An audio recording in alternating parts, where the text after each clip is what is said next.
ایوبیہ ایبٹاباد۔ خبر شامل کرتے ہیں ایوبیہ سے بیورو چیف عتیق عباس کی رپورٹ۔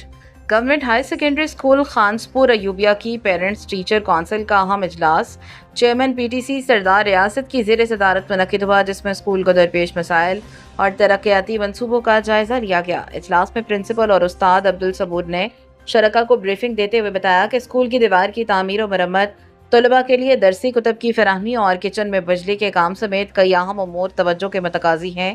پی ٹی سی نے ہدایت کی کہ تمام کاموں کے تخمینے تیار کر کے کمیٹی کے سامنے پیش کیے جائیں اور شفافیت کو یقینی بنانے کے لیے 3 مختلف ٹھیکیداروں سے کوٹیشن حاصل کی جائیں۔ اجلاس میں سینئر استاد عبدالوسیم کی ٹرانسفر کا معاملہ بھی زیر بحث آیا، جس پر اراکین نے تشویش کا اظہار کرتے ہوئے متفقہ فیصلہ کیا کہ ان کی ٹرانسفر رکوانے کے لیے متعلقہ حکام سے رابطہ کیا جائے گا اور ہر ممکن کوشش کی جائے گی۔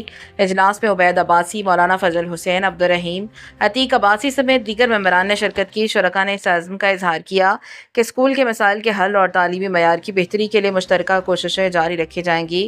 عتیق عباسی۔